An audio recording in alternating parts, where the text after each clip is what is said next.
Hello yes, आज हम लोग करेंगे chapter 5 crisis of the democracy order. A emergency internal emergency declared on 26 90 1990 sorry 1975 is widely considered as the greatest political crisis India faced since independence. Background of emergency: first, economic issues, a combination of recession, growing unemployment, remittent inflation, and scarcity of the food grain created a serious economic crisis. India's for support to liberation of Pakistan material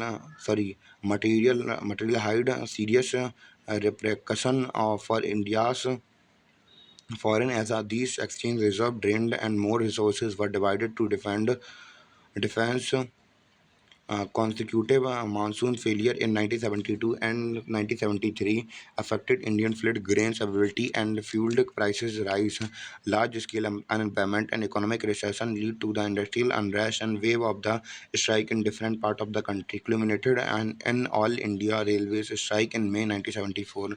Second, trust tussle with the judiciary. The Union government, under the leadership of the Mrs. Indira Gandhi, amended the constitution in the effect that the give parliament the power to the bridge fundamental right in the case of legislation giving effect to the DPSPs. Later in the Keswanand Bharti case 1973, the Supreme Court ruled that there are some basic feature of the constitution which can't be amended. Furious with SC judgment in Keswanand Bharti case, the Union government changed the long-term precedence of the appointing senior most judge in Supreme Court as a Chief Justice. In 1973, the government set aside the seniority of the three judges had appointed Justice A. N. Ray and as a Chief Justice of India.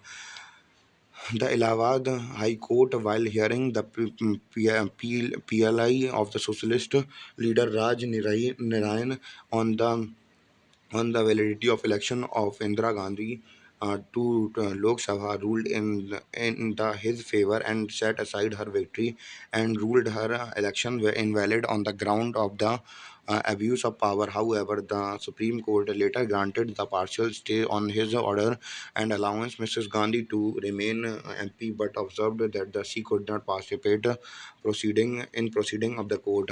Third, imposition of the emergency due to the Allahabad SC's judgment and later SC's opinion and just partial stay on earlier order. All the political parties under the leadership of the Jai Prakash Narayan demanded for the resignation of the moral ground, but the Indira Gandhi started such a demand, and in response, government declared a state of the emergency on June 26, 1975, on the ground of the threat of the internal disturbance invoked Article 352 of the Constitution. Once an emergency is proclaimed, the federal distribution of the power remains suspended and all power get concentrated in the union government. Even the fundamental right get curtailed.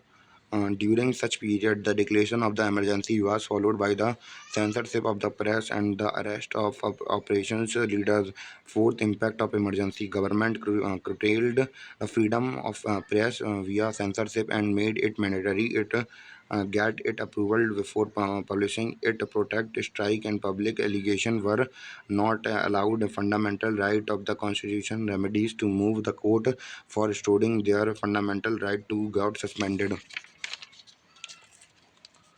Religious and cultural organizations like RSS, Jamaati Islami were banned on the apprehensive of the disturbance of the social communal harmony. Government misuses the provision of the prevention detention, asserted the political workers of opposition parties under the prevention detention arrest. Person can't challenge such a move as a right on constitutional remedies get suspended due to such harsh condition during the emergency regime. People who were abetted with the honor like Padma Shri and the other award returned these honors in the protest against the suspension of the democracy. Torture and crucial death occurring during the emergency, arbitrary relocation of the poor people, imposition of the compulsory sterilization to control population. People without official position misused the power of administration and interfered in the functioning of government. Fifth lesson from the emergency. In 1975, then the PM of Indira Gandhi had declared emergency on the ground of the threat of internal stability due to the abuse of power during the period of emergency. It was realized that such measures subvert the rule of the law and democracy institution. Therefore, post-emergency, and there emerged a political consensus that ensured that such declaration of the emergency did not happen again. The end of the emergency was marked by the announcement of Mrs. Gandhi on 18 January 1977. The election to the Lok Sabha would be held in March. Result of the election held in 16 March made clear that the electorate had not taken a kind view of the development during the emergency, and as a result, Congress party was thoroughly defeated. This also included loss of Mrs. Gandhi and Sanjay Gandhi in their respective constituencies. Normally, soon resumed in the Indira Gandhi after the end of emergency. Many observers found many weakness and strength emerged out of this period. First lesson is that the extremely difficult to do away with the democracy in India. The ambiguities regarding the emergency provision were recertified during the Janta government, as it was made clear in the constitution that the internal emergency can be proclaimed only on the ground of the armed rebellion, and it now necessary for the council of ministers to advise president in the writing to proclaim the emergency made everyone aware of the value of civil liberty. The lifting of emergency and free election and that followed were the defining movement India's post-independence history.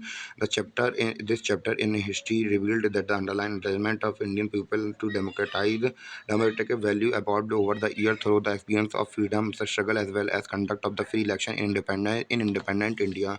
BJP movement, the movement named after one of the great personality of the modern India, Jayaprakash Narayan, is widely viewed as a response to widespread corruption in India's public life and the politics in the India amidst rising unemployment and the economic hardship faced by the common people. The student of Gujarat protested vigorously in January 1974 against the rise of the prices of the food, grain, cooking oil, and the other essential commodities. As the protest spread, it was joined by the political parties too.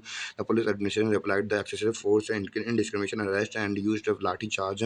Later, Union government dissolved the assemblies and announced now election to the assembly, inspired by the effort and success by the Gujarat student movement. Similarly, allegation was the initiated by in Bihar by student in March 1974. Jayaprakash Narayan came out of his political retirement and provided the perfect leadership of these students. He gave a call for the Sampurna Kranti, total revolution against the immense corruption to the defend democracy from the authoritarian conduct of Prime Minister Indira Gandhi. During the JP movement, bid, uh, GP movement, people set up the parallel government all over the state. Didn't pay the taxes. The JP movement attached widespread from the student, middle class, traders, and a section of the intellectual. Yeah.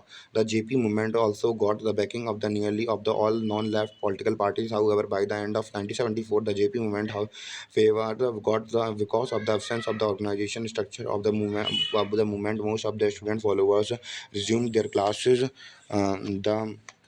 The movement had failed to attract the rural and urban poor, both in Gujarat and Bihar. However, the leadership of the JP gave credence to the allegation against the government of the day, and when emergency was imposed, and even after that, it became a key factor in galvanizing the opposition parties in forming the joint culmination in the formation of the Janata Party. See, Naxalite movement and Maoist insurgency. The first non-Congress United Front (UF) government came up the power in the West Bengal in March 1967, comprising the CPI, CPM, and the Banerjee Bangla Congress, a Bay fraction of Congress. This now government decided to expedite the implementation of the land reforms. Then the then land revenue ministers Hari Shankar Konar announced the program of quick distribution of surplus land among the landless and the end of the eviction of the sharecroppers. But this process was slow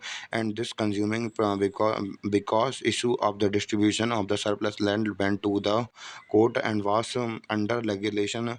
Therefore, the local leader Cheru Majumdar from the Naxal Bari area of the Darjeeling district, argued that the democratic process of the distribution of the land and democracy in Assam, and decided to adopt a strategy to protected guerrilla warfare in the order to lead the revolution. This Naxalite movement under the Majumdar's leadership used the force of exchange land from the rich landowners and distribute it among the poor and the landless. It support the advocate the use of violence means to achieve their political goals. Initially, the effort of the reconciliations, such as sending of cabinet mission by the UF government, failed, and negotiated solution was pushed aside by the Charu Majumdar. Eventually, the policy of repression by the government had its effect, and by the on July 1967, the present movement was over. The most of its leader in jail, despite the effort of the subsequent government to control a Naxal means. Similar movement took root in the other areas such as Sri Kalam in Andhra Pradesh, where revolutionaries inspired by Mao Zedong lead group of the tribal into the societal confrontation with the state as an Akshal Bari has descendant CPM leaders shifted to align armed struggle and guerrilla warfare beginning in 1967. The movement reached intense phase between the November 1968 to February 1969 with the formation of CPML in April 1969, a new party of extreme left activities. A turn from the mass line guerrilla action and individual annexation took place in the face of the police action. The movement faded by the 1971 feeble attempt were made of the some Maoist faction to receive the movement, but by the 1975 these at most fizzled out. Even after the date, a group of the Maoist exist in the remote pocket of the country, often backward and poor region inhabited by the tribal of the or poor low caste cultivators and agriculture laborers in Andhra Pradesh, Bihar, and Madhya Pradesh. Many of the splintered group joined hand of the and to form unified CPI Moist in the early 20s, constituting a serious internal security threat in some region of India. Communalism. The problem of communalism began with the region in the scene as a basic of the nation unity and identity. The problem that becomes sharper when the religion expressed is exclusive, and the patronation term when one follower of particular region is pitted against another. Communal politics is based on the idea that the religion is the principal basis of the social community. The most common expression of the communalism is in everyday belief, which routine involve religious stereotype of the religious communities and believe in the superiority of one's religion over the other religion. Political mobilization on the religion line is the another frequent form of communism. This involves the use of the sacred symbol, religious leaders, emotional appeal, and the plain fear in the order to bring followers of one religion together against the other religion community. Sometimes communalism take it the most ugly form of the communal violence, riots, and massacre. Communism was the continuous to be and part of the challenges to democracy in our country. The founding fathers of the nation wanted secular India. Hence, they strictly defined themselves from the declaring India's official religion and provide equal freedom to all followers of the different religion. In spite of the all equal freedom of to everyone in the country and the secular character of the country, India witnessed a lot of communal riots which were immensely brutal and the horrendous. Here we all discussed the infamous incident of the communal politics. First, Ayodhya dispute. A dispute had been going on the going on the many going on many decades over the mosque known as Babri Masjid at Ayodhya, built by the Mir Baki Tashkanti Mughals Emperor Babur's general. Some famous Hindu believe that it was built after the demolishing a temple of the Lord Rama, which is believed to be birthplace. The dispute reached to the court in late 1940s. The mosque was locked up as a matter was with the court.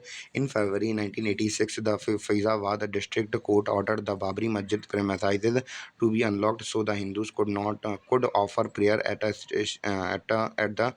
statue which they considered as a temple. Soon, with the unlocking the door, mobilization of the communal lines began on the both sides. Gradual, the local issue became the national issue and increased the communal tension. In December 1992, many Karshevak of Hindu right wing faction like BHP.